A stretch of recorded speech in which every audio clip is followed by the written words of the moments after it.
Olá, boa tarde a todos, a todas. Vamos dar início para a nossa aula da disciplina DS 220. Nós vamos hoje fazer mais um exercício, na verdade, sobre orientação a objetos, usando o ML. Né? Então, nós havíamos começado a fazer na semana passada, do PET. Não deu tempo de a gente fazer ele inteiro, mas eu acabei deixando depois um vídeo em que eu acho que eu faço essa... eu acabo demonstrando, falando um pouco sobre o diagrama de casos de uso, sobre a documentação desse exercício. Né? O que nós vamos fazer hoje é a continuação, então, naquela lista de exercícios, além do Pet Shop, nós tínhamos uma banca de revistas, então nós vamos fazer essa banca de revistas. Mesma coisa, vamos fazer um diagrama de classe, um diagrama de casos de uso, fazer um pequeno já cenário, um cenário principal, cenário secundário. Quero mostrar para vocês a diferença com o fluxo de eventos hoje, apesar de ter lá uma documentação que eu deixei para vocês lá no Teams, sobre o sistema de matrículas. Aí, se der tempo, a gente faz ainda hoje esse exercício também. Tá? Alguém quer fazer alguma colocação, alguma dúvida? Eu já posso começar a fazer os exercícios com vocês. Tudo quietinho? Então, vamos começar a fazer o exercício. Vou compartilhar a tela aqui com vocês. Tá? Antes que eu esqueça, tem um pessoal novo que entrou na turma, ali na disciplina, depois desse período em que houve os ajustes de matrículas. Então, só para reforçar, né, primeiro que sejam bem-vindos todos e todas que ingressaram posteriormente nessa turma, e lembrar que todo o nosso conteúdo está no Teams. Então, eu vou rapidamente compartilhar aqui. Eu sei que a maioria de vocês já viu, mas é importante que eu possa demonstrar isso para todo mundo. Então, nós temos, quando acessa o Teams, a turma, né? Então, você acessa por aqui, na equipe da DS 220. Em arquivos, você localiza o guia didático, então é o primeiro material a ser lido, importante que seja verificado, que seja, pelo menos, dar uma lida, porque ali tem a organização dessas pastas, então, e também de como que será a avaliação da disciplina. Então, aqui na pasta de atividades 1, está a orientação do trabalho, do primeiro trabalho, né? Que é um projeto de um sistema. Em conteúdos, é onde eu vou deixando o material para ser assistido, mas esse aqui são videoaulas. Videoaulas, tem aqui essa documentação que eu falei, um modelo de casos de uso, então, como que com exercícios aqui, né, com uma realização de um estudo de caso, na verdade, que é um sistema de matrículas. E dentro da biblioteca tem 3 materiais com as especificações da UML, 2 deles sobre a especificação da 2.2 e o da 2.5, que é mais recente. Então, isso tudo está em conteúdos, onde vocês vão encontrar esse material, que é material da disciplina, são os conteúdos da disciplina. Aí nós temos aqui em Info DS 220, onde está o plano de ensino, né? O link para o WhatsApp também está aqui, o guia didático, o planejamento da aula, matriz. Então, o mesmo guia que está lá na página, né, aqui na raiz, também está ali. E em aulas, as aulas que estão sendo organizadas por semana. Então, nós tivemos na primeira semana, e aí, se vocês entrarem, vocês vão encontrar sempre um roteiro, que é o roteiro de estudos daquela semana, e nesse roteiro ele mostra aqui como é que está organizado. Então, sempre vai ter a gravação da aula. Eu não carrego o vídeo, eu deixo no YouTube, então por isso que eu acabo colocando um documento com um link. Então, apesar de estar ali um documento em Word, né, mas na verdade está o link para que se possa assistir a gravação lá no YouTube, né, que eu acho que fica mais leve do que eu carregar tudo para cá. A lista de presença, que é o que baixa direto do Teams. Aqui está, por um acaso, eu coloquei a gravação, né, o arquivo inteiro, mas É só para eu testar para ver se está funcionando, se não vai apagar ainda o Teams, não vai me tirar daqui. E o exercício, né? Isso para cada semana tem a mesma coisa. Então, na semana 2, o roteiro de estudos, lá da semana 2, a gravação da aula, a lista de presença e o exercício com a pasta para entrega. Semana 3, mesma coisa, tem o roteiro de estudos, a gravação da aula, o link para a gravação da aula, a lista de exercícios, o exemplo, né? Então, aquele exemplo que nós usamos está aqui, vocês vão encontrar o vídeo, o link para o vídeo, e aqui está o próprio material, né, que eu estou usando, os requisitos. E para a aula de hoje, por enquanto, né, eu coloquei semanas 4 e 5, por quê? Porque semana 4 é essa que nós estamos, semana 5 é a semana que vem, né? Eu já tinha colocado no meu planejamento que nós teríamos 12 semanas de atividades de aulas síncronas, já prevendo a semana do carnaval, porque eu não sabia se seria ponto facultativo ou não. Né? A quarta-feira, normalmente não tem aula nas quartas. Né? Esse semestre que ficou, se o professor quiser. Então, a professora aqui está dizendo o seguinte: nós não vamos ter aula síncrona na semana 5. Vou deixar material, tem os exercícios para serem feitos, vou deixar mais um vídeo para ser assistido, tem muita coisa para ser feita. Então, não há o porquê de se fazer essa aula de quarta-feira. Tá? Então, dá para colocar as atividades em dia, por isso que ela vai do dia 23, né, semana 4 essa semana 5 seria a semana que vem, então nós não teremos no dia 2, daí só dia 9, que é a próxima quarta. Os objetivos dessa semana e a sequência didática. Então, as aulas, acessar os roteiros de estudos das semanas anteriores, para vocês verificarem se ficou faltando alguma atividade de ser realizada e fazer os 2 exercícios que estão pendentes. Então, para quem ainda não viu esse material, sempre tem uma tabela, eu chamo de um roteiro, na verdade é um checklist, né? uma lista de verificação. Então, o que acontece? Para cada lista que você tem uma atividade. Então, participou da aula, faz o xizinho aqui. Né? Não participou da aula, assiste a aula gravada. Assistiu, marca. Realizou o exercício, que é até o dia 1º de março, se já realizou, marca. Fez o segundo exercício 3, que é até o dia 8, marca se já tiver realizado. E vai marcando, e em cada um dos roteiros tem esse checklist. Então, aproveitar essa semana, né, a semana 5, justamente para fazer uma verificação desse checklist e deixar tudo certo. Até por isso que tem uma atividade para ser entregue.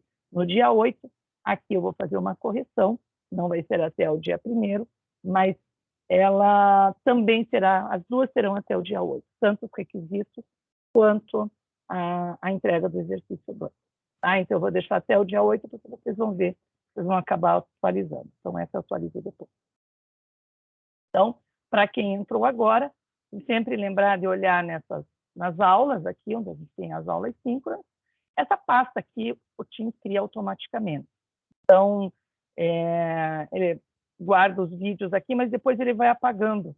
Tá? À medida, depois passado um tempo, ele vai apagando os vídeos. Então, por isso que eu tiro daqui, jogo para o YouTube, né? Eu baixo uma cópia, jogo para o YouTube, também o link, que depois ele vai sumir daqui. Então, nem estou considerando. Está aqui ainda está no lucro, mas pode ser que depois ela vá sumindo.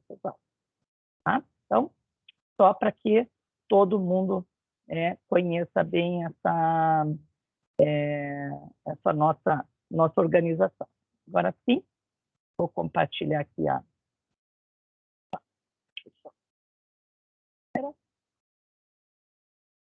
chegar na câmera. Beleza, Francisco? Assim você já acho que deu para se localizar melhor em relação a como que vai ser a organização. Tá? Então, vamos lá. Bom, deixa eu mudar de câmera aqui. Colocar ela para cá, para todo mundo. Estou enxergando bem aqui o material aqui? Se vocês não estiverem enxergando, se tiver algum problema, vocês me avisam. Tá? Muito bem. Então, nós tínhamos até a semana passada, né, até deixei aqui aberto nesse, que nós começamos a fazer a modelagem do cadastro do pet shop, né, do proprietários, em que nós tínhamos né? Nós temos a ideia do... Pois não. Não, você tem uma pergunta, desculpa. Não, professora, desculpe, eu acabei de chegar e Diga, eu ia te perguntar sobre... eu não consegui acessar seu material.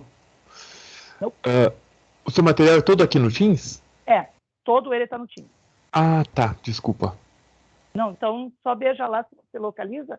Qualquer coisa eu oriento novamente. Se não, lá no guia didático, aquele material que está lá no arquivo, ele tem, eu coloquei agora como que estão as pastas, o que tem em cada uma das pastas. Dá uma olhadinha lá, tá bom? Tá bom, desculpa, professor. Imagina, só chamar.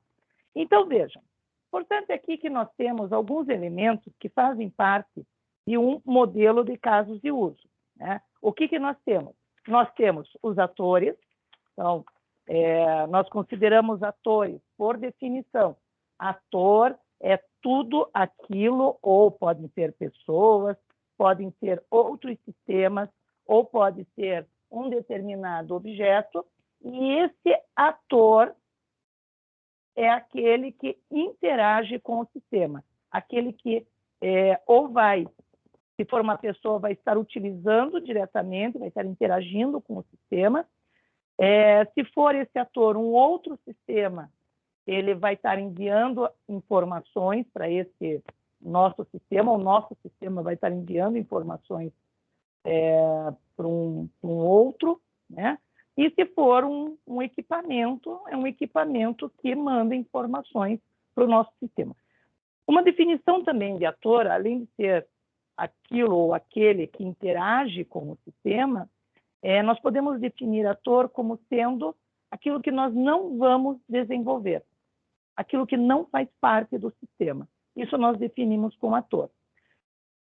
O ator, ele interage com funcionalidades do nosso sistema, que são os casos de uso. Então, posso ter um ou posso ter vários casos de uso, né? Vários casos de uso. Assim como eu posso ter mais de um ator. Então, eu tenho um ator 1, eu tenho um ator 2 aqui. Né? Então, esse ator 1, ele acessa o caso de uso 1, o 2, o 3. O ator 2 interage com esses dois casos de uso. Caso de uso 4 e 5. Então, o que está representando essa minha... Como que eu leio esse diagrama?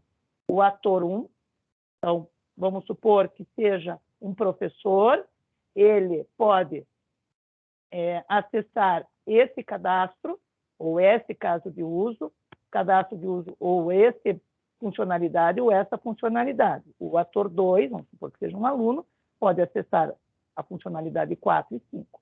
Então, o que vem a ser um caso de uso? É uma funcionalidade do sistema. Essa funcionalidade, ela é composta por um conjunto de ações. Então, para a realização dessa funcionalidade. Vamos supor, então, que esse nosso ator aqui seja o professor e que esse primeiro caso de uso do professor seja ele fazer o lançamento de notas. Ele vai fazer o lançamento de notas. Né? Então, para fazer um lançamento de notas, essa é a funcionalidade do sistema. O professor vai poder lançar as suas notas. Para isso, para fazer esse lançamento de notas, ele vai ter que fazer o quê? Então, vamos ver. Use case 1, lançamento de notas. Lançamento de notas. Então, como que funciona essa sequência de ações, né? Já que um caso de uso é uma sequência de ações que é um conjunto, né, com uma sequência de ações que, no final, vão realizar essa funcionalidade. Então, um conjunto de ações para eu poder lançar as notas. Então, o que seria essa sequência com esse meu caso de uso? Então, primeiro, é um caso de uso que ocorre entre o professor com o sistema. Então, eu, por exemplo, posso colocar assim, professor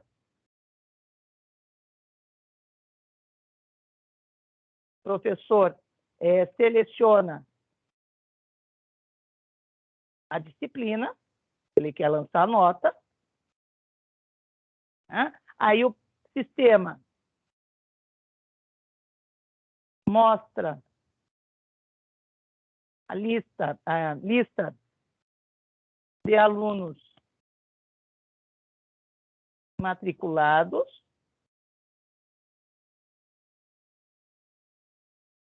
né? Aí o professor seleciona o aluno e digita nota e frequência.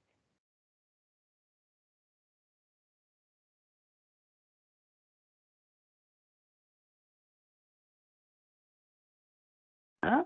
Daí, professor confirma,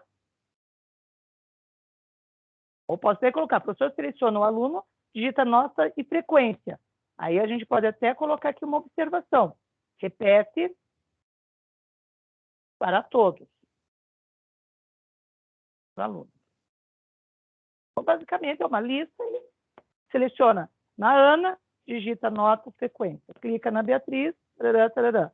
Não é com muita interação, não está muito boa essa interação, mas é uma forma de se fazer o sistema. O professor confirma esse lançamento, o sistema grava, né? E o professor pode escolher. Não, o sistema grava e pergunta se grava, se salva, né? Localmente. Quer dizer, quer gerar o arquivo para você salvar o PDF, aí o professor seleciona, né, que quer salvar o PDF, localmente aqui é PDF, por exemplo, né? Sistema imprime, gera PDF e pronto. Né? PDF e sai do sistema e fecha a tela. Pronto. E conclui o sistema, né? Fecha a funcionalidade, o use case. O use case 1. Pronto. Então, vejam, o que nós temos aqui nesse exemplo? Tá? Não é um exemplo, né? Não vamos levar o pé da letra aqui, isso aqui está bom ou não, mas eu quero que vocês entendam o seguinte, percebam que essa descrição com que eu fiz, esse passo a passo, essa sequência de ações, por que são ações? Ó, o professor seleciona alguma coisa, o sistema mostra, o professor novamente seleciona o aluno e digita nota e frequência. E depois ele confirma essas ações que ele fez. O sistema, então, grava, pergunta se ele quer salvar em PDF, o professor vai selecionar, né, a opção salvar, e o sistema gera o PDF e fecha o caso de uso, conclui o caso de uso 1. Então, veja que há uma interação, né, entre o ator e o caso de uso. Professora, e esse caso de uso, só um minutinho, já vou abrir para você, só um minutinho.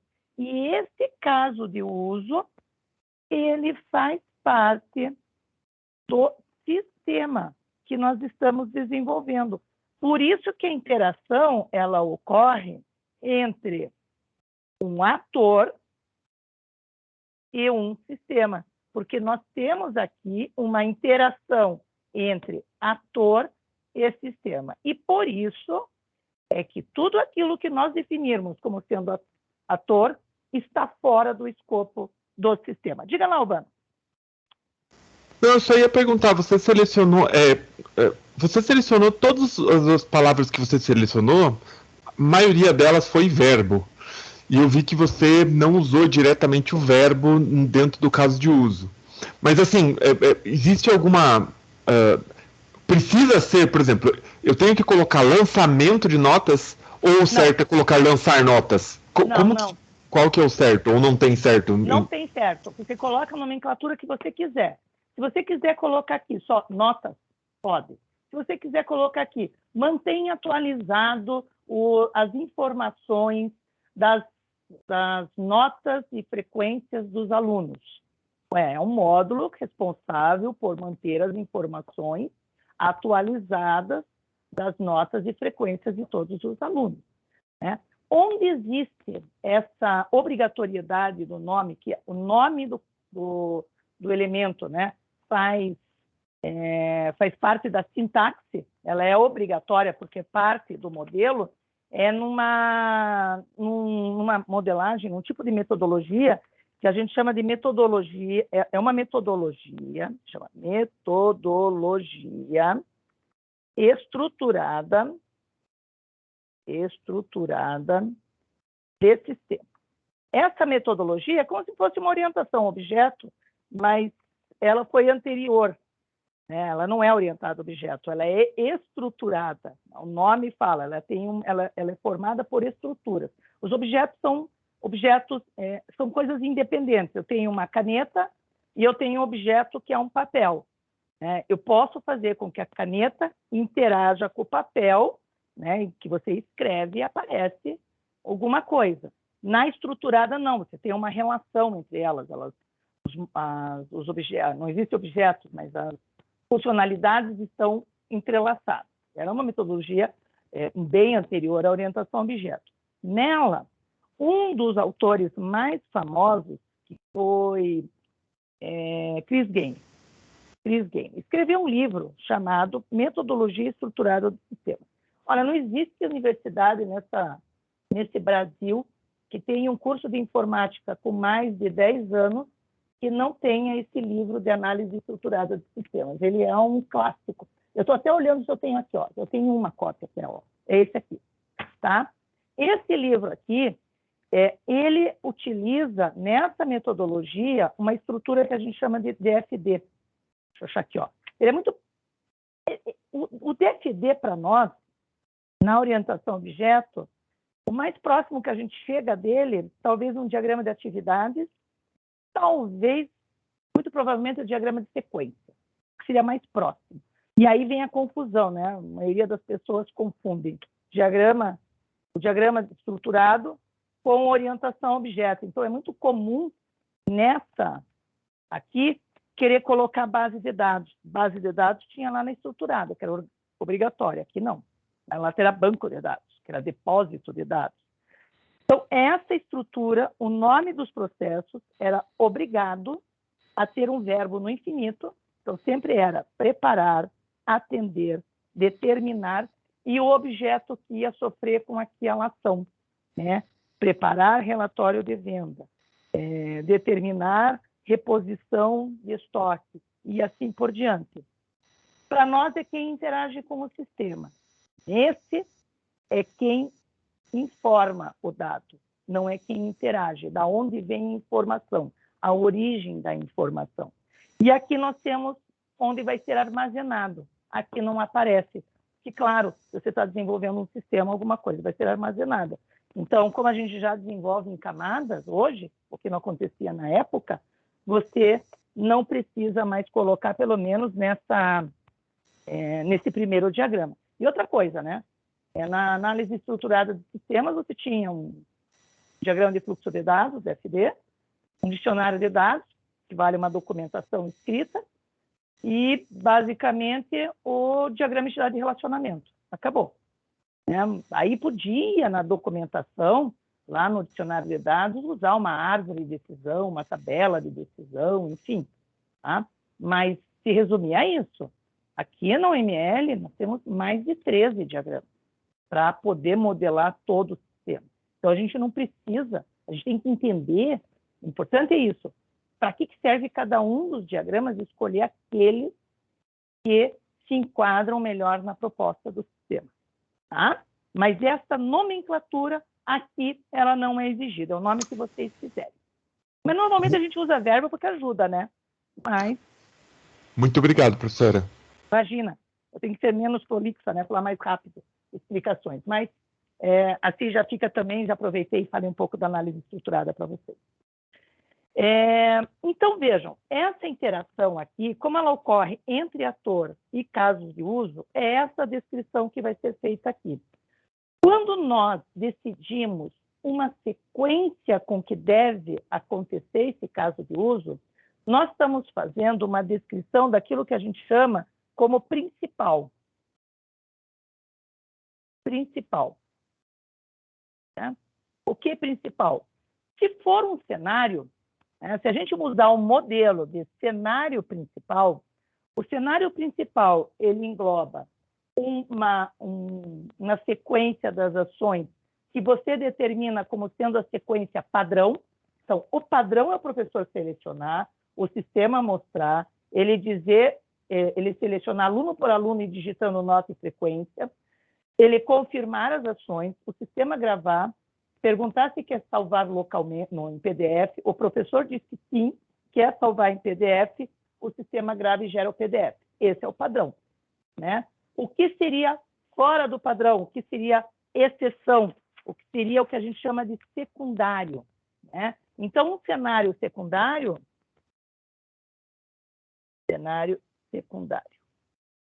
Na verdade, são vários que a gente pode ter, são cenários secundários. Então, por exemplo, podemos ter o primeiro, né?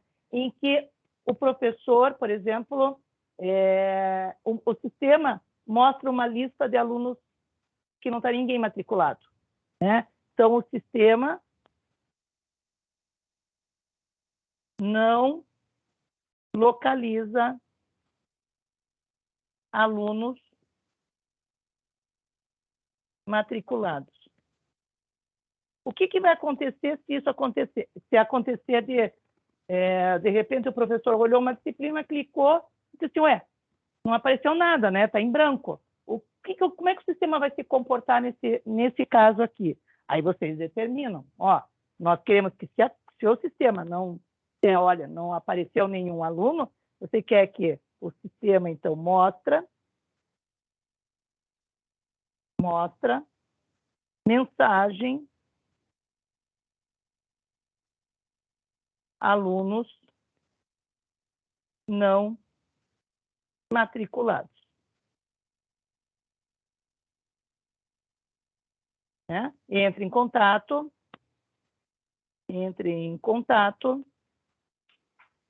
com secretaria acadêmica, por exemplo, ou a secretaria do curso. Então, é isso que vai acabar acontecendo. E depois? Então, depois o professor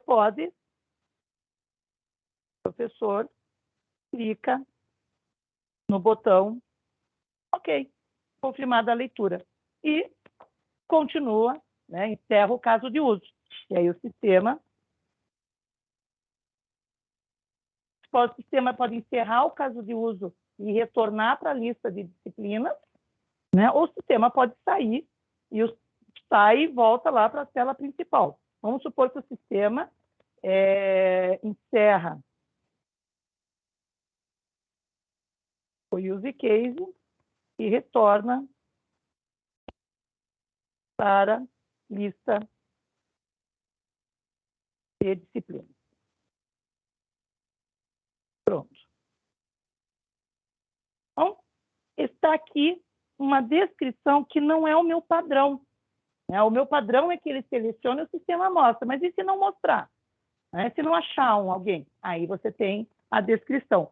Quem é que vai ler isso? Não se esqueçam que diagrama de casos de uso, ele é lido tanto por quem vai desenvolver o sistema, programador, quanto o teu próprio cliente que está te contratando, né? Porque é algo que para ele também faz algum sentido. Até mesmo a equipe que faz testes do sistema pode verificar se aquela situação com que estava sendo prevista na análise do sistema, na hora em que o analista levantou os requisitos e escreveu, ele pode, olha, mas aqui estava descrito que no teste tinha que acontecer tal situação, né? Então, não estava previsto, tem que prever, se já estava previsto, tem que funcionar dessa maneira, até mesmo o pessoal de teste.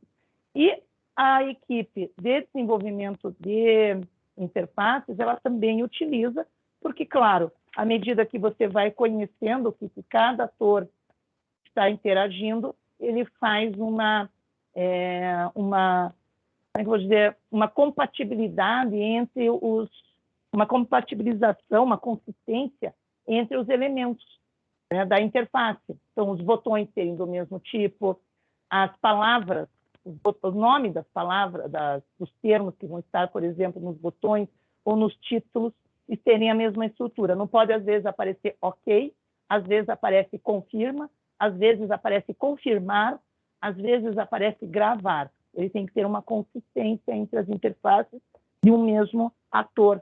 Então, aqui também ele consegue já prever, começa já a olhar essas situações. Então, lembrar que, por isso que tem que estar muito bem descrito. Vamos supor ainda que, além disso, um outro cenário seria o professor não digitou a nota de todos os alunos, né? O professor não digitou nota de todos os alunos. Ou seja, tiveram alunos que ficaram sem lançamento de nota. Aí, o que vai fazer? Então, o sistema informa que ou quais dados estão em branco,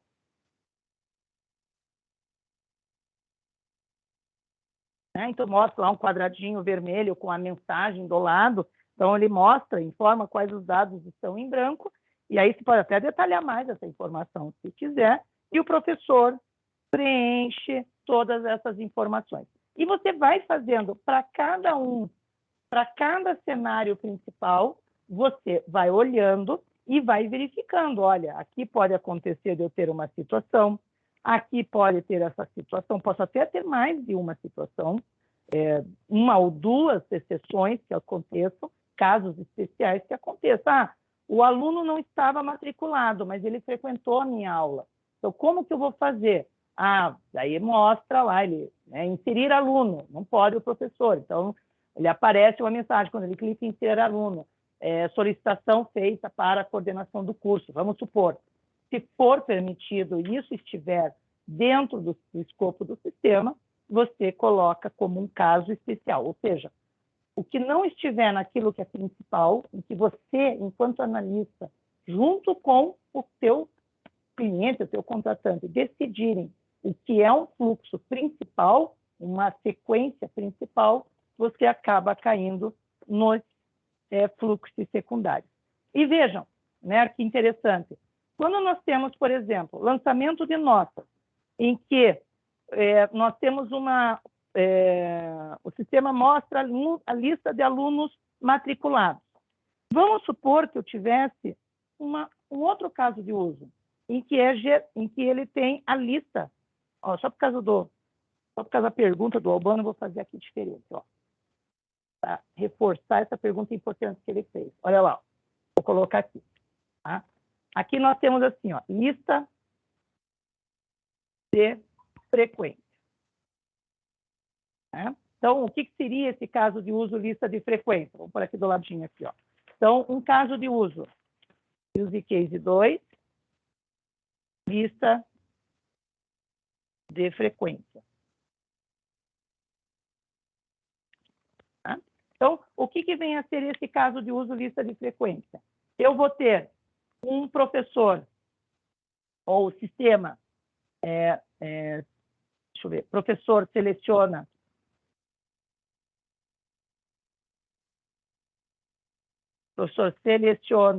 a disciplina, aí o sistema mostra lista de alunos matriculados.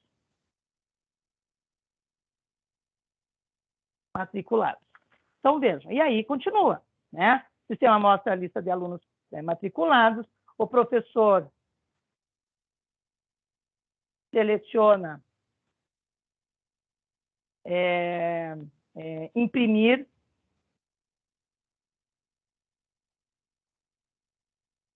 né? Aí o sistema envia para a impressora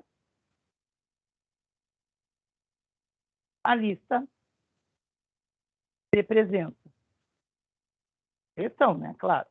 Né? E encerra o use case 2. Então, aqui ele termina. Tá? Então, perceba o seguinte. Quando eu faço tanto para esse caso de uso, o 2, quanto para o caso de uso 1, veja que tem aqui, sistema mostra lista de alunos matriculados. Nesse também, o sistema mostra a lista de alunos matriculados. Então, percebam que vocês têm uma... a partir do momento que o professor selecionou uma disciplina, o sistema vai buscar a relação dos alunos que estão matriculados naquela disciplina, naquela turma daquele professor, e vai mostrar isso na tela. Então, tanto isso vai acontecer aqui, quanto vai acontecer nesse caso de uso, tanto em um quanto o outro. E não é de repente, não é só um comando.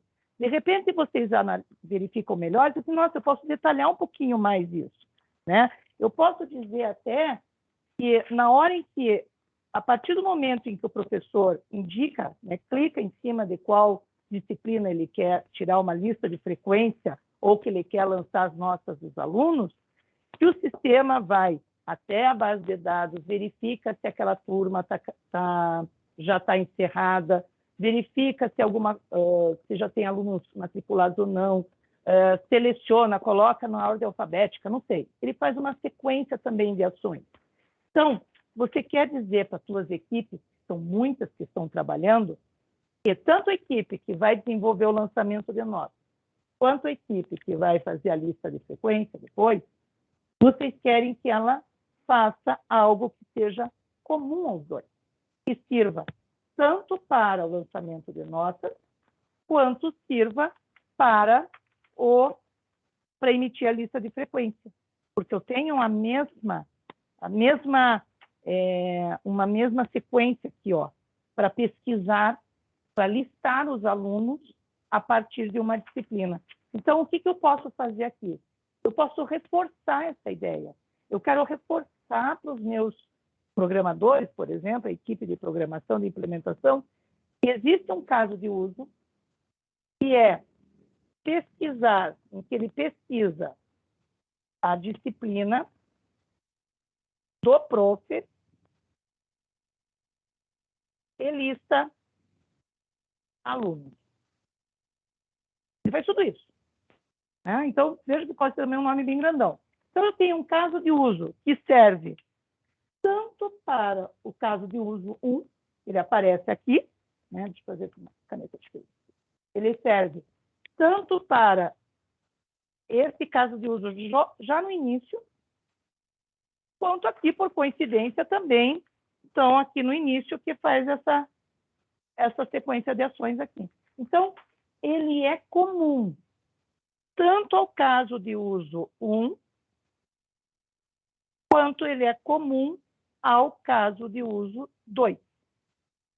Ele é comum, ele que você vai utilizar para os dois. O mesmo vai ser utilizado tanto para um quanto para o outro. Então, aqui nós fazemos uma representação que nós colocamos em linhas tracejadas com a setinha apontando para esse caso de uso que vai ser reutilizado nos dois, e nós colocamos a palavra include. Antigamente se usava nas primeiras versões a palavra use, né? Mas depois eles foi mudada a anotação do OML, e ficou a partir da versão 2 a palavra include com duas chavinhas de menor e duas de maior. Né? Então, duas include duas. Então, o que isso representa? Significa dizendo o seguinte: sempre que eu for realizar o caso de uso 1, ele vai realizar em algum momento essa pesquisa. Sempre que for executar o caso de uso 2, em algum momento vai também fazer essa pesquisa. Essa pesquisa, esse módulo aqui, essa função, né? Talvez para alguns soem mais familiarizados, a dizer assim, olha, é uma function, né? Em que ela é comum, tanto por esse caso de uso, quanto pelo outro. Tanto pelo caso de uso 1 ou 2, ou quantos forem necessários. Esse é o conceito de include. E você só utiliza include em relacionamento entre casos de uso. Tinha alguém que abriu o microfone? Eu ia só te perguntar, professora, se nesse caso dos includes tem alguma coisa a ver com a questão dos objetos. Quando você está lidando com o mesmo objeto, que é tipo um objeto herda do outro, é mais nesses casos que cai o include. É que eu estou tentando fazer uma ligação entre o caso de uso e a programação diretamente, assim. Tá. Se você fosse fazer em questão de programação, o include ele encaixa só na função ou ele encaixa só no método que os dois vão usar ou ele encaixa na herança desses métodos? Não, você não. Sabe? Só nas funções que ele vai encapsular, Albano. Tá, A própria tá. herança, ela também tem a notação da herança no caso de uso. Você consegue Tá. colocar a herança aqui. Existe uma notação em que você pode fazer, por exemplo, entre dois casos de uso, você diz que o que um executa, esse daqui também executa. Quer dizer, quando você faz uma relação de herança, e daí veja um triângulo com uma linha cheia. Então, nesse caso aqui, vamos supor, eu vou colocar o número genérico, porque não me ocorre nada agora. Vamos supor que você tem caso de uso 10 e 11. Isso daqui é a mesma coisa que você dizer assim, olha, se aqui eu tenho letra A, B e C como passo. Então, primeiro passo assim, A, B e C. E aqui, além disso, eu ainda tenho G, H e Y. Essa representação é a mesma coisa de você colocar que o caso de uso 10, use case 10, ele é composto por A, B ou C. E que o use case 11, ele é composto por A, B, C, G, H e o I. A ideia da herança é isso, você herda tudo aquilo que o outro faz. Algumas pessoas dizem que você especializa, né? Então, aqui é mais genérico, é mais abrangente, todo mundo faz ABC, tanto 10 quanto 11, mas só o 11 ainda executa G, H e Y. Quer ver uma função mais aqui Perfeitamente, que professor, obrigado. Você consegue visualizar melhor essa ideia? Assim, todo mundo faz cadastro, mas, por exemplo, um dependente só faz a parte de nome, e-mail e data de nascimento. O sócio proprietário, né, o titular, ele tem nome, e-mail, data de nascimento, mas também tem CPF, endereço completo, RG. Então, você especializou, você usa o mesmo cadastro, mas você pega aquela parte, aquele frame de cima e reutiliza, herdando para uma outra. Qual que é a diferença? Na herança, não, isso a gente vai usar sempre. A herança, ela herda dados, mas principalmente ela herda funções e os relacionamentos, que é o que todo mundo esquece. Então, como é que eu diferencio uma relação de uma herança de um include? Porque na herança, se eu tiver aqui, que além, esse daqui ainda tem um extend para um outro caso de uso, vamos supor um 9 aqui, ele tem um extend, na herança, se eu fizer aqui né? Na herança, esse caso de uso vai herdar o 10 e ainda vai herdar a extensão também. Né? Quando eu uso o include, ele não tem nada disso. O include só está dizendo o seguinte, olha, eu tenho uma função que vai servir tanto para essa quanto para essa. Então, pessoal da programação, vamos desenvolver isso de uma forma modular, que vai servir tanto para o caso de uso 2, quanto vai servir para o caso de 1. Faz uma biblioteca com todos os includes que vocês encontrarem, e eu só vou chamando dessa biblioteca, mandando os parâmetros para deixar ela bem genérica. Então, ela fica independente. Aqui não. Na herança, você ainda cria também um relacionamento mais de existência, até porque você diz, né, o caso de uso 11 é um caso de uso 10, mas ele tem mais alguns atributos. Ele é o caso 10, porém com mais coisas. Essa é a ideia da herança. Aqui não. Aqui eu estou dizendo que tem um módulo que é tanto de um quanto do outro. Ó, se a gente dissesse assim, é o seguinte, aqui é como se você tivesse um corpo humano, tá?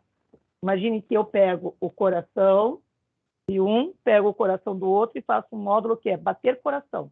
Ele serve tanto para o coração desse, quanto eu tirei. Os dois têm bater coração.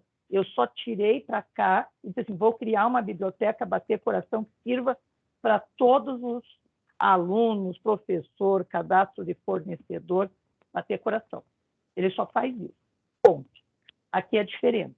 Aqui eu tenho um grupo chamado pessoas, e aí eu tenho pessoa física. Né? Então, cadastrar pessoas. O cadastrar pessoa física, lembrei de um caso, cadastrar pessoa física, ele vai herdar tudo aquilo que é de cadastrar pessoas e mais CPF, PIS/PASEP, RG. Se eu tiver aqui uma outra herança, pessoa jurídica, vai herdar nome, endereço, mas também vai ter CNPJ, inscrição estadual e assim por diante. Aí você tem uma dependência entre as informações. Essa é uma pergunta bem importante no sentido de diferenciar, porque acontece muita confusão entre a herança e entre o incluso. Tá? Não é muito comum usar herança em casos de uso. Na verdade, não é, o comum é usar nada mesmo. Né? O comum é a gente só dizer assim, quais são as funcionalidades do sistema e quem vai usar. Mas se você quer reforçar uma ideia de que, olha, por favor, gente, crie um módulo, aí você usa o incluso. Tá? E, no caso das exceções, né, eu posso pegar um desses cenários, vamos supor, né, o sistema não localizou alunos matriculados. E é algo assim, muito importante de eu reforçar. O meu cliente, no momento que me chamou, ele disse, não esquece, quando for lançar nota, se não encontrar, os alunos têm que dizer para o professor que ele tem que ir na secretaria acadêmica. Você lembrou de colocar isso no sistema? Ele fica te dizendo a todo momento. Aí você diz assim, lembrei. Olha, aqui vai ter um caso de uso, que vai ser o caso de uso, vamos chamar, use case, avisar professor, avisa prof, né, de alunos, aliás, de disciplina sem alunos. Né? De disciplina sem aluno. Avisa prof, disciplina sem alunos. Então, é uma exceção. Não acontece sempre. O meu padrão é esse. Excepcionalmente, em algumas situações, pode ser que esse daqui vai ser executado. Então, aí nós temos o que a gente chama de extend. Tá? Aí nós temos o extend. Então, vejam, novamente, presta atenção na seta tracejada, ela aponta de onde vem. Então, no lançamento de notas, imagine se tem uma telinha de lançamento de notas. Na hora que o professor clicou na disciplina, veio em branco. Esse vir em branco é a exceção.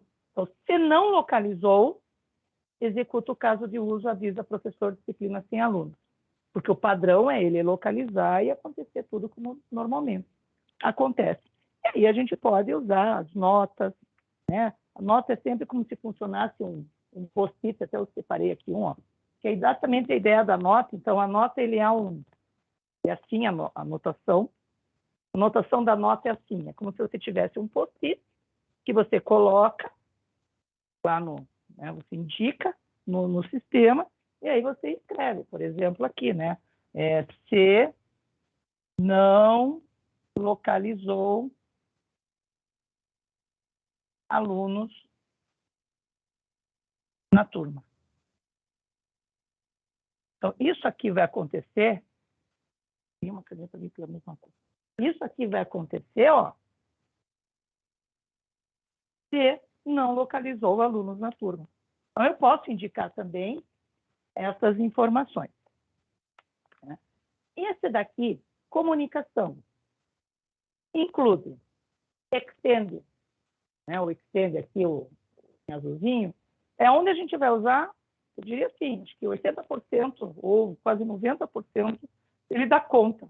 Eu quase posso ser até um pouco mais audaciosa em dizer que em 95% dos casos de diagrama de casos de uso, com essa anotação aqui, sabendo usar comunicação, include, extend, e sabendo usar mesmo as notas, pacotes, né, como a gente explicou na semana passada, enfim, você faz diagramas perfeitos. É aquele velho ditado do menos é mais. Né? Vejam, olhe como que foi ficando o meu diagrama de casos de uso. Olhe como aqui, olhando só esse pedaço aqui, tá bom, né? De olhar, olha, eu tenho um ator que tem 2 funcionalidades. Agora, quando você olha aqui em cima, olha como já começa a ficar com bastante informação, como vai dificultando a leitura. Não esqueçam, ninguém lê só diagrama. O modelo de caso de uso, diagrama, mais a documentação, que vai resultar depois no projeto de interface. Tudo bem? Até aqui? Deixa eu ver aqui, tem uma pergunta. Eu tenho uma dúvida. Pois não, Théo. Nesse caso, por exemplo, caso aconteça um erro, a gente deveria colocar um include para esse erro também? Por exemplo, digamos que durante o envio do PDF, o aluno fica sem luz na casa. Aí, o sistema ele recebe um arquivo corrompido. Daí a gente deveria fazer um include para ele fazer uma mensagem que este arquivo está corrompido, por favor envie de novo, ou um include, por exemplo, quando o programa dá esse tipo de erro. Tá. Então, boa pergunta. Então, vejam, essa pergunta aqui, ó, vamos pegar bem onde você falou. Na hora em que ele vai imprimir, no outro, né? Na hora em que ele vai imprimir, que vai enviar para a impressora a lista de frequência, né? Então, vamos supor, o padrão, o que é? O que é o principal? Vamos novamente colocar aqui. Vamos supor que esse seja um cenário principal. Vamos começar com o cenário que é mais fácil. Então, esse aqui é o cenário principal. O cenário principal é: o professor seleciona a disciplina, o sistema mostra a lista de alunos matriculados, o professor seleciona o botão quero imprimir, o sistema envia para a impressora a lista de presença e encerra o caso de uso. E você, professor, sai satisfeito com a sua lista de presença. Porém, houve aqui um imprevisto. Aconteceu que, nesse momento, nós tivemos um caso de uso, então, cenários secundários. Né? Nós vamos ter uma situação em que a impressora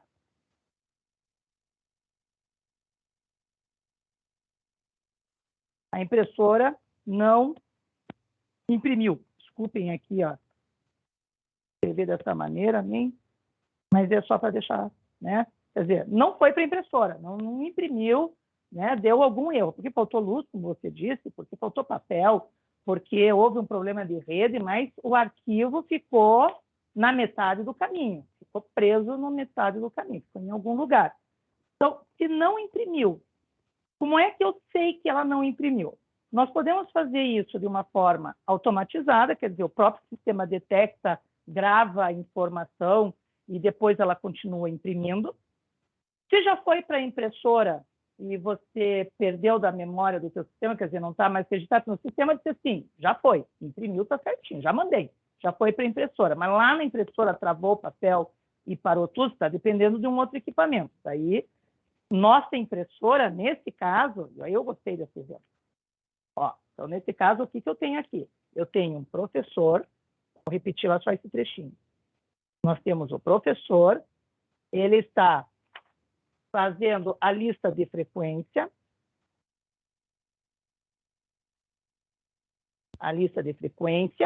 né? E essa lista de frequência, na verdade, o padrão, por isso que vai aparecer aqui, ela ir para uma impressora. Veja por que impressora ela é um ator. Porque ela interage com o sistema recebendo um arquivo do sistema para ela imprimir. Mas você não vai implementar o cache, ou sei lá o que, dessa impressora para poder imprimir. Você só manda o arquivo. Por isso que, nesses casos, somente nesses casos, você tem um caso de uso em que você tem interação de dois atores. Um fazendo a comunicação principal, que pode estar só com linha, ou ele pode estar com uma linha com a seta. Esta daqui só pode ter só um ator, por caso de uso.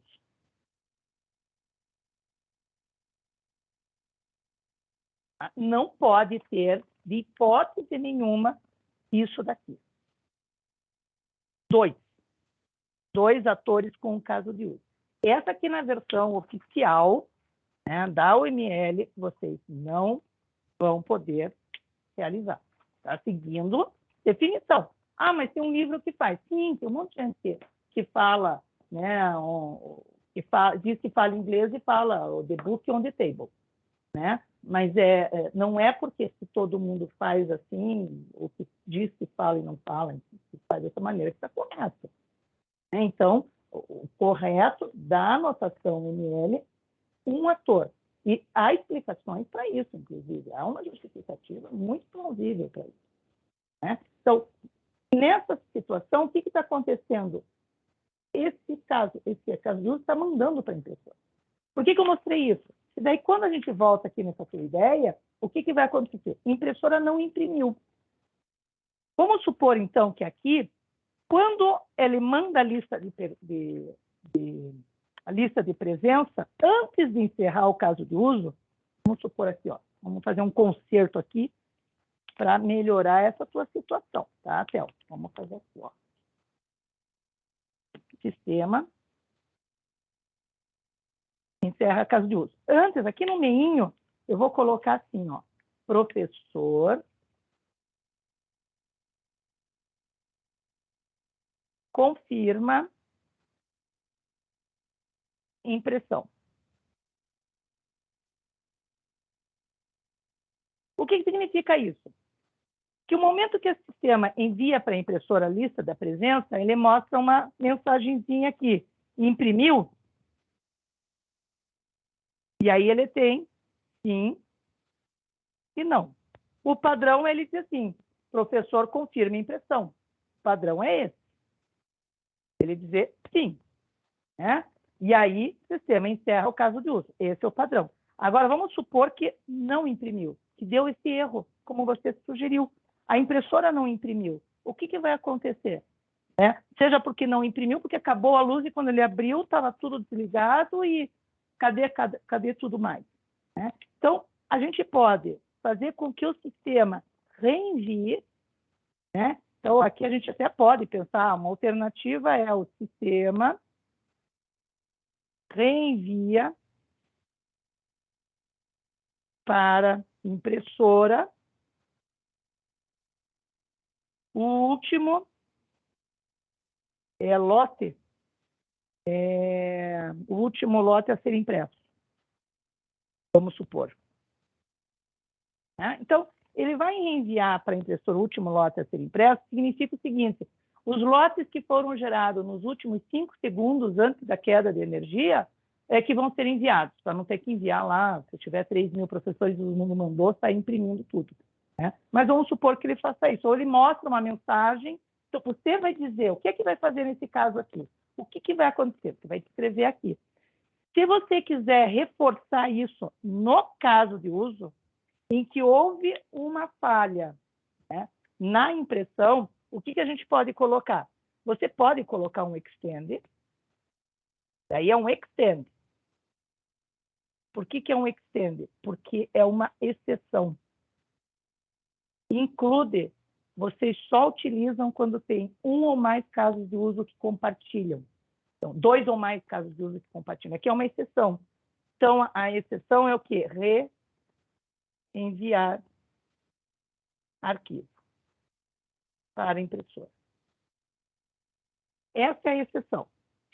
No momento de que houve aqui uma queda de energia, houve um problema na impressão, aí a gente pode colocar o postzinho, vou pegar meu postzinho aqui. Tá? Então, a partir do momento em que houve uma queda de energia aqui, então, aqui, bem aqui. Você pode colocar aqui também. Queda de energia, por exemplo. Pronto. Então, isso aqui vai acontecer, por quê? Porque houve uma queda de energia. Aí vai acontecer na hora de mandar imprimir. Ah? Não sei se expliquei, Théo, você deu para diferenciar. Você quer que eu mostre mais um exemplo da diferença entre extend e include? Eu gostaria sim, se puder. Tá, claro.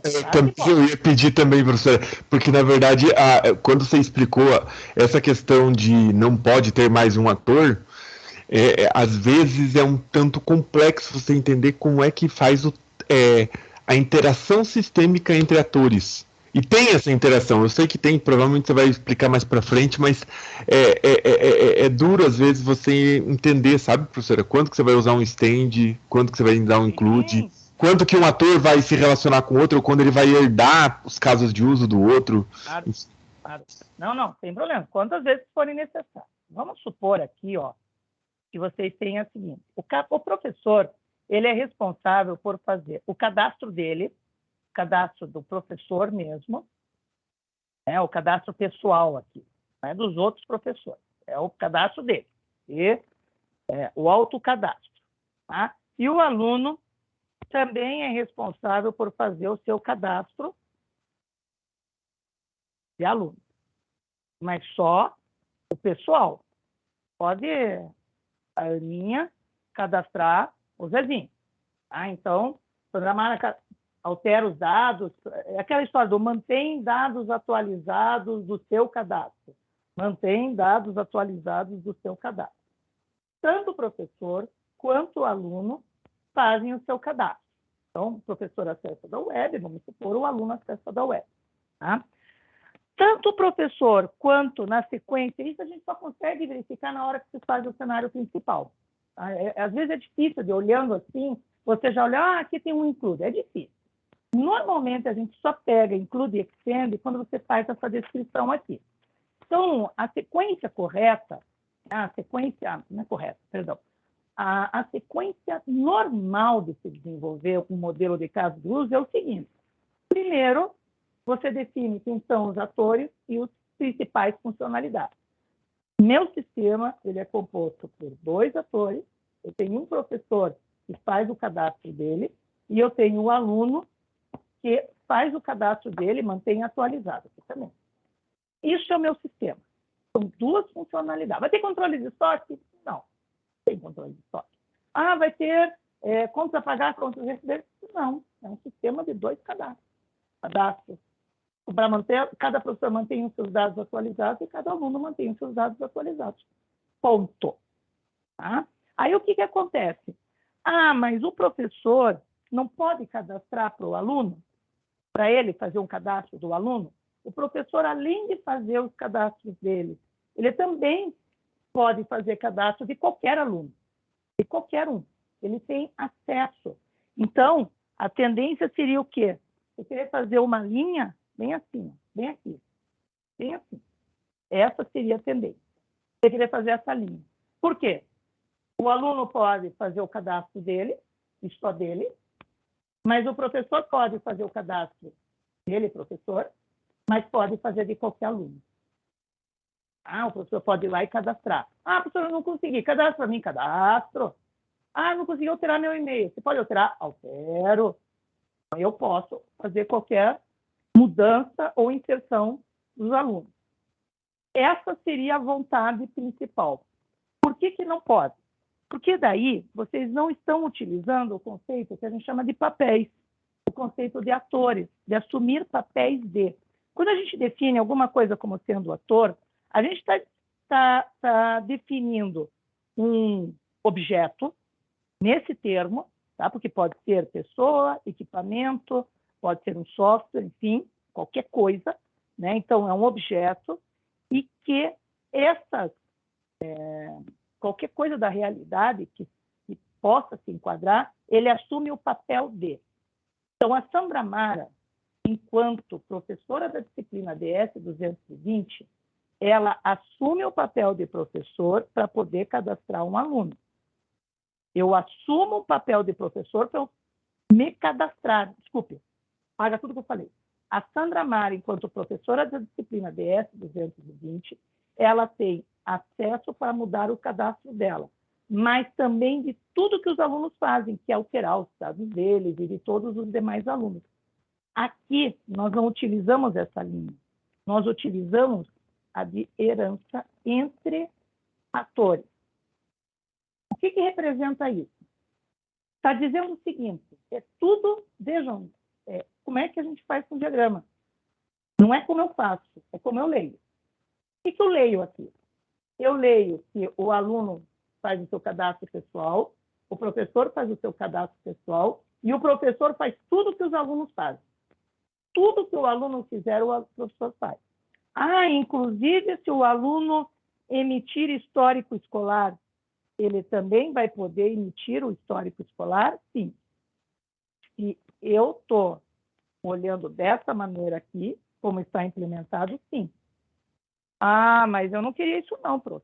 Eu queria o seguinte, o professor pode cadastrar qualquer aluno, bem como o aluno, mas emitir só aluno, o próprio aluno, o aluno que é o aluno que a qualquer momento vai poder emitir.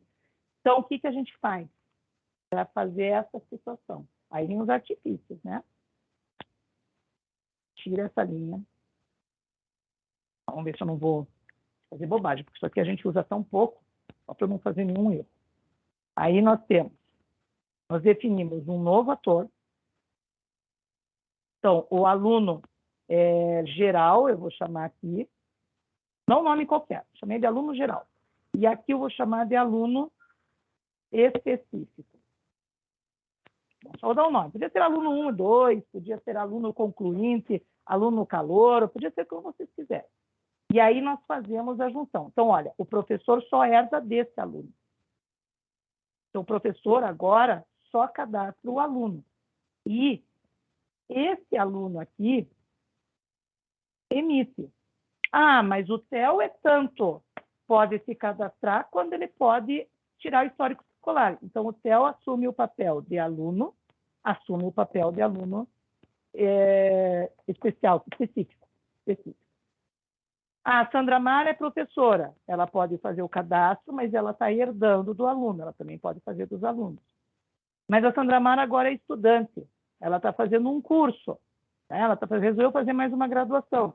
Então, aí a Sandra Mara pode acessar como professor, que vai herdar esse, mas ela também pode acessar como estudante, que vai ter acesso a esse cadastro, ou ao cadastro especial. E se eu não quiser fazer um login e senha para cada coisa? Porque eu vou ter que ter um login e senha para professor, que por um acaso vai ser o mesmo que ele vai utilizar para esse. Eu vou ter só do aluno que é geral e só do aluno específico. E só, se eu quiser ter só do professor, de uma pessoa só, aquele cadastro e sai para tudo. Né? Então, para essa situação, então, o que eu estou dizendo aqui? Opção que é o que está em azul. Está em azul. Tá? Professor faz o quê? Ele cadastra o prof e ele cadastra aluno. É o que está em azul. Tá? Nesse caso, o aluno geral só cadastra aluno. E o aluno específico, ele emite histórico escolar. Até o momento, nós temos essa situação. Tá? Então, com esses acessos.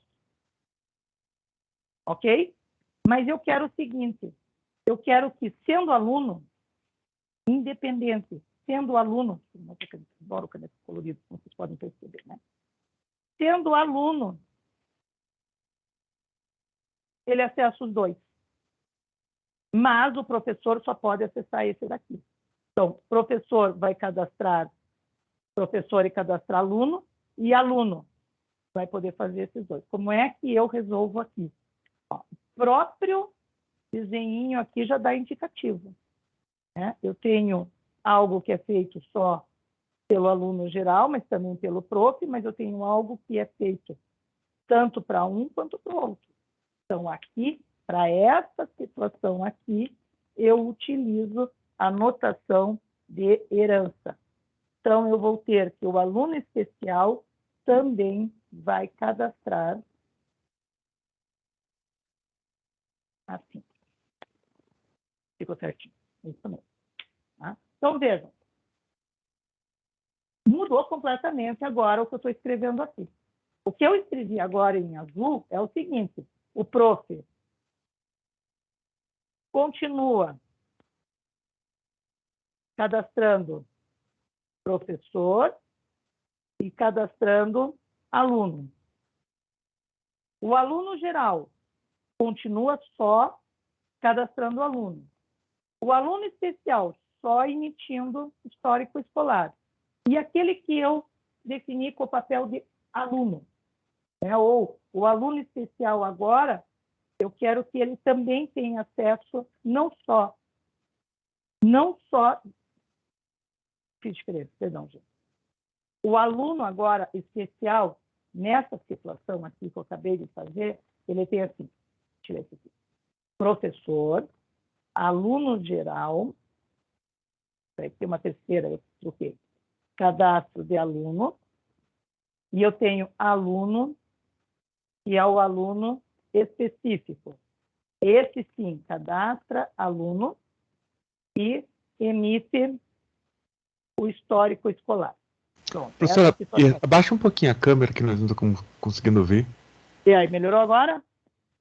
Tá, melhorou. A minha câmera é fixa, então eu tenho que mexer no ClipChat. Se vocês vissem o que eu fiz aqui em casa, vocês não têm ideia. Então, vejam, eu tenho aqui uma situação, ó, a segunda situação, que é essa, de herança, me dá essa possibilidade aqui agora. Essa é a primeira, está em azul. Só o que estava em azul com os verdinhos. Tá? É isso aqui. Quando eu coloco mais essa face roxa, mais face marrom, né, eu tenho agora essa situação. Então, primeiro era só esse, ficava desse jeito aqui como está. Professor com cadastro, o aluno e dele, o aluno geral só com cadastro pessoal, o aluno específico emitindo histórico escolar. Agora eu estou dizendo, o professor cadastra 2, o aluno específico emite e herda também do aluno, e esse aluno ainda só faz o cadastro dele. Então, eu consigo ir jogando com essas possibilidades dos papéis, utilizando herança. Essa é uma forma. Posso fazer outras coisas, né? Se eu fizesse aqui para vocês assim, olha, vou criar aqui agora assim um ator, vou chamar de admin, né? E esse admin, deixa eu ver se lá está na tela lá, tem que arrumar de novo, achei que eu tinha arrumado esse negócio aqui. Esse administrador, ele vai herdar tanto do professor quanto do aluno especial. Veja, o administrador tem acesso a tudo, né? Por quê? E com o professor ele acessa esses dois, e com o aluno específico ele acessa esses dois. Ou seja, tudo que o aluno faz, tudo que esse outro faz, que já herdam daqui, tudo que o professor faz, ele tem acesso a absolutamente todo o cadastro. Então, eu consigo ir olhando, né, fazendo só essa parte do diagrama. Isso aqui você pode fazer à parte. Não precisa ter no mesmo diagrama. Você pode fazer só fazendo o relacionamento entre atores, e veja, essa relação entre atores, ela só serve para que você dê níveis de acesso ao sistema. A partir do momento, e essa é a justificativa, a partir do momento que eu fizer um negócio como esse daqui, tanto o professor quanto o aluno têm acesso ao mesmo sistema, qual vai ser o nível de acesso de cada um deles? Você está dando o mesmo nível de acesso para o mesmo porque você tem uma funcionalidade em comum aqui. É diferente se eu fizesse isso daqui, porque daí, quando você faz a comunicação com uma setinha, você está dizendo o seguinte, é só o professor que está interagindo. O nível de acesso para esse módulo é do professor. Esse aluno vai receber um e-mail, vai receber uma carta, vai receber um comprovante, vai alguma coisa do sistema para a caixa postal dele, para a mensagem. Aí você põe a notinha. Né? Mas não tem interação, senão você não consegue demonstrar os níveis de acesso do sistema, o que alguns autores chamam de níveis de generalização e especialização. Então, o que é mais geral, o que é mais específico. Essa notação vocês podem fazer junto com o diagrama de casos de uso como um todo, ou vocês podem fazer ele separado. Deixa só os pedacinhos aqui, né, e depois vocês fazem uma ligação à parte mostrando a relação entre eles, sem problema nenhum. Mas vocês podem criar papéis. Isso quer dizer, significa que você vai ter o aluno específico, o aluno geral, o professor, quer dizer, a Sandra Mara é um professor, ou é administrador, ou é professor, ou é aluno. Não. Você pode ter assim, uma única pessoa em que ela pode assumir o papel de administrador, que tem acesso ao estudo. Você pode dar o acesso para ela de aluno geral, que vai ter de um. Você pode dar acesso de aluno específico, que vai ter um outro nível de acesso. Esses atores acabam virando, vejam, não são, a gente coloca como pessoa que fica mais fácil de entender, de visualizar. Mas a ideia é de você criar níveis de acesso ao sistema. É essa a ideia, por isso que é níveis de acesso de quem vai usar o sistema. Níveis de acesso daquilo que tem acesso ao sistema. Você colocou como ator um equipamento de medição de temperatura, está dando acesso para esse equipamento mandar informações para o seu sistema. Né?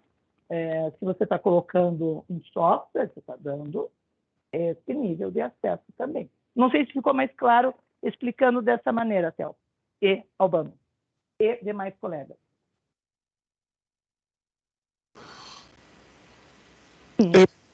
Mais ou menos.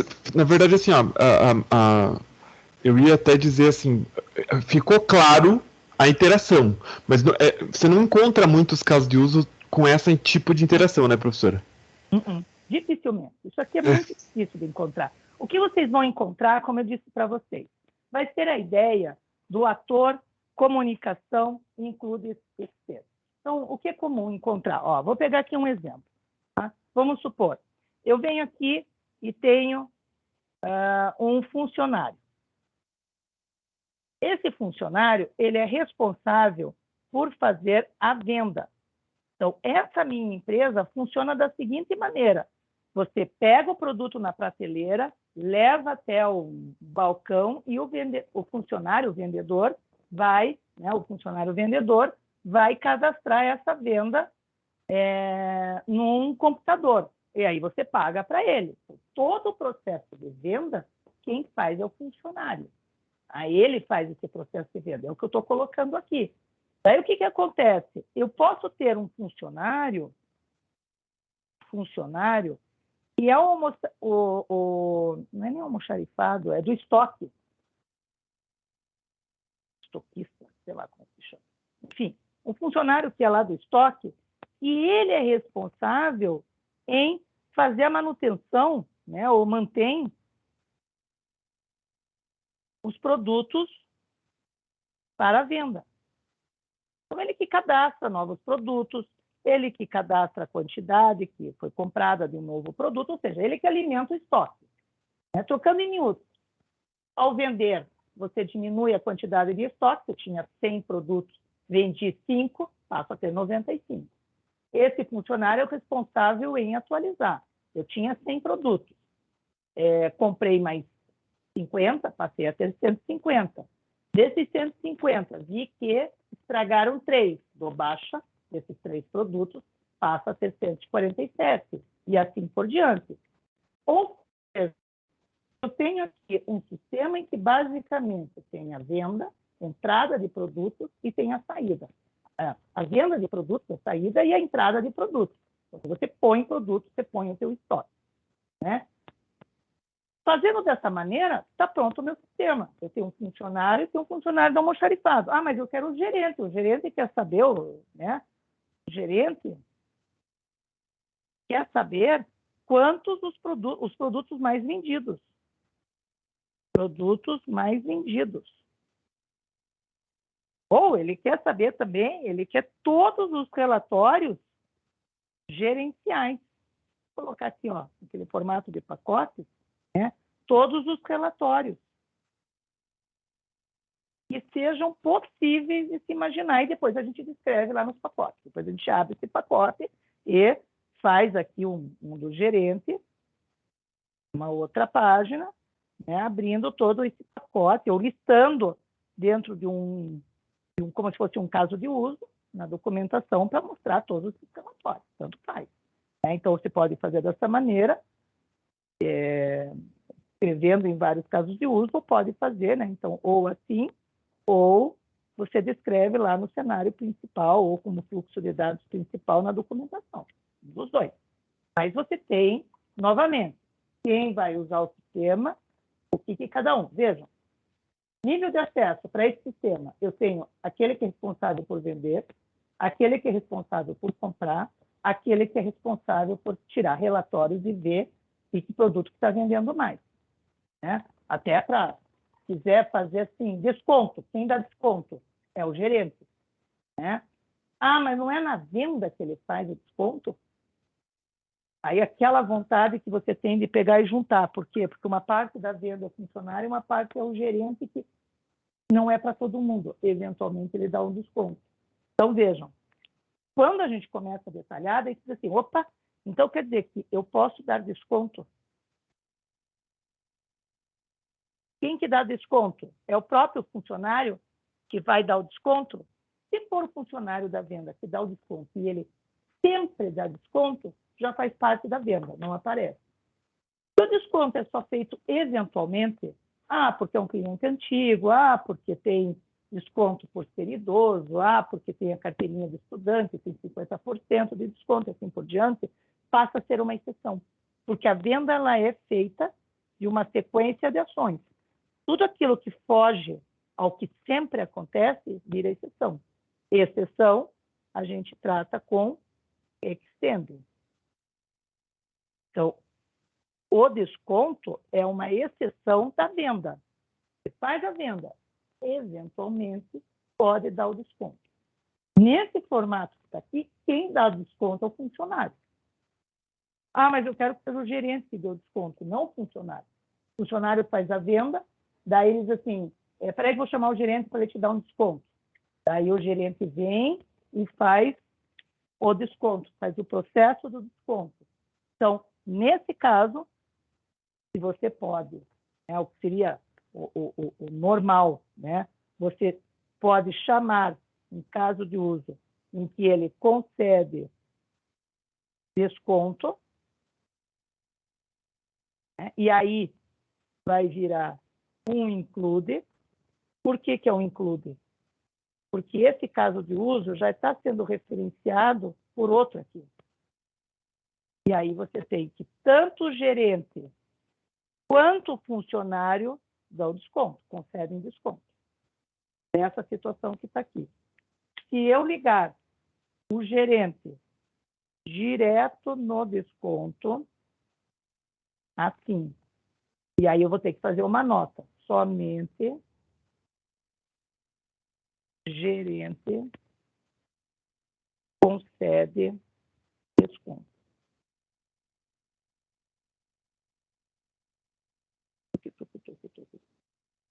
Também pode. Tá? Daí você faz as notas.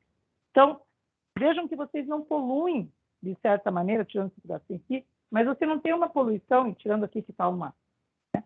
Você não tem uma poluição com muitas informações dentro do seu diagrama. Você continua tendo quem acessa, os níveis de acesso, quer dizer, tenho de funcionário, almoxarifado de gerente, eu tenho quais são as principais funcionalidades e tenho situações especiais.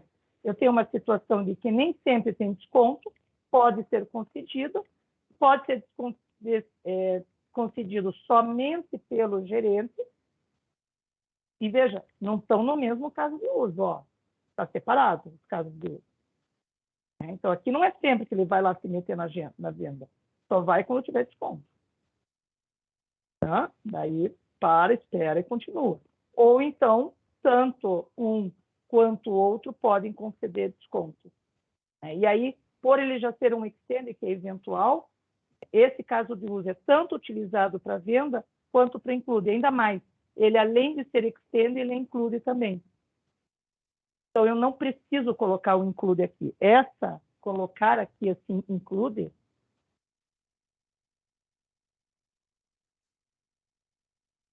que normalmente seria, porque o include é sempre quando você tem um caso de uso que é comum a 2 ou mais casos de uso. Né? Não precisaria, por quê? Porque ele já é compartilhado aqui, ó, pelo extend. Né? Então, eu não coloco isso daqui, né? Porque sempre que se coloca o include também, você está dizendo o seguinte, ele sempre vai executar, e não é o caso aqui. Então, aqui não tem... Eu faço as coisas em tempo de execução e, às vezes, eu acabo vendo que eu fiz a coisa errada só depois.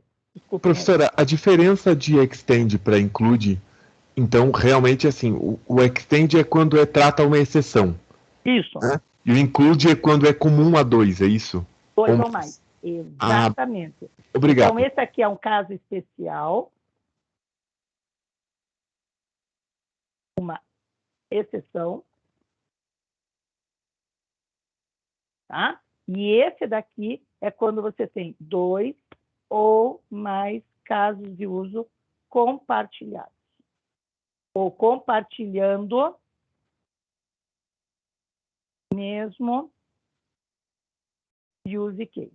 Então, um use case, ele é compartilhado por 2 ou mais casos de uso. Fica assim. Então, aqui é include. Tá? Esse daqui é compartilhando. 2 ou mais casos de uso estão compartilhando do mesmo use case. Tá? O que mais? Nossa, falo. Daí eu não faço exercício, né? Vou gravar o vídeo do Banca de Revistas para deixar para vocês. Acho que é mais fácil. Tá? Senão, a gente não consegue... É muito assunto. E, na verdade, assim, por mais que pareça confuso, à medida que agora eu vou começar a fazer as telas, eu acho que vai ajudar bastante vocês com as telas, né? Porque aí vocês conseguem visualizar melhor até essa ideia dos cenários principal, o cenário principal, os cenários secundários e as respectivas interfaces. O fluxo de eventos é só uma estrutura diferenciada. Mas o importante é que vocês comecem a entender essa ideia dos papéis, dos casos de uso e include extend. Isso aqui, para mim, por enquanto, é o mais importante que vocês consigam visualizar. Dúvidas?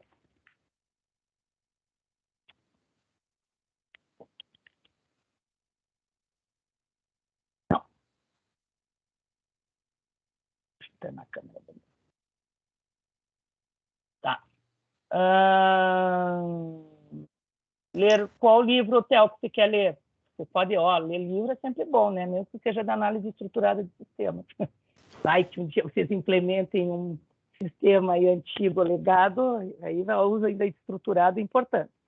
A análise estruturada do sistema, esse livro do Chris Gaines que eu falei, que ele é um clássico, deve ter umas 500 cópias na universidade, porque desde que eu fui estudante lá no século passado, a biblioteca já tinha uns 15, era o livro que mais tinha dentro da biblioteca. E como nada pode ser perdido, doado ou retirado, deve estar lá ainda 15 e mais umas 30 cópias, porque era a análise que era feita na época que eu fiz essa graduação.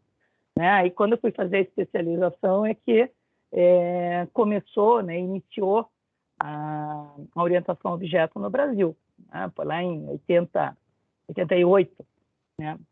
Que, na verdade, um pouquinho depois, mas que começou forte aqui no Brasil, né? Em 96, mais ou menos, que começou forte mesmo aqui no Brasil, orientação a objeto. Principalmente a UML, porque a gente programava antes, em 88, mas fazia ainda com uma orientação a objeto, mas cada um fazia do seu jeito, na verdade, não tinha uma metodologia.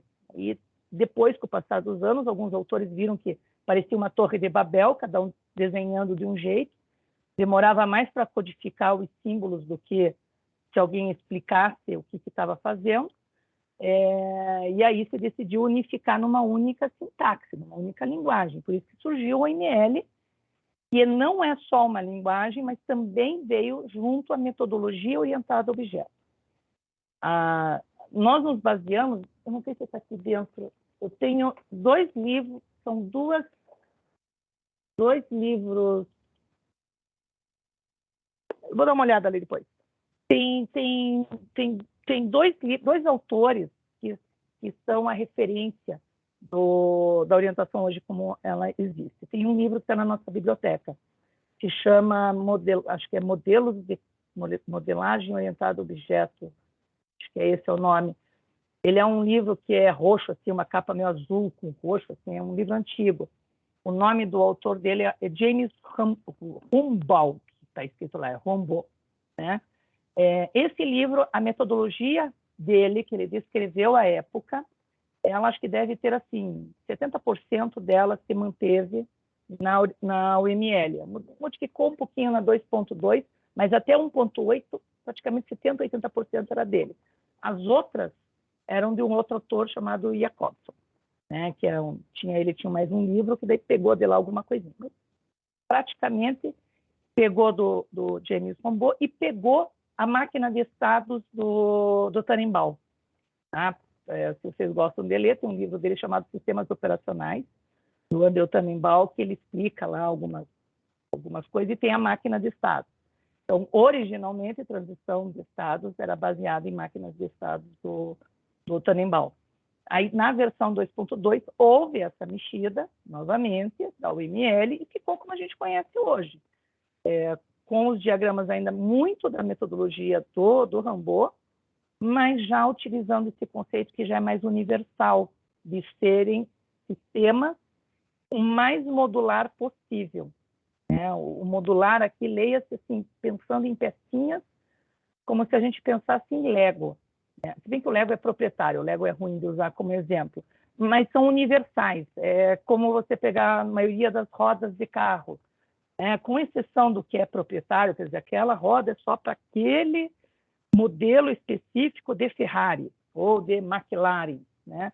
Mas uma roda do tipo, sei lá, não tem nada de carro, mas de pneu, mas tem lá um Aro 13, acho que tem, ou qualquer coisa assim, R13, enfim, que são os mais fininhos.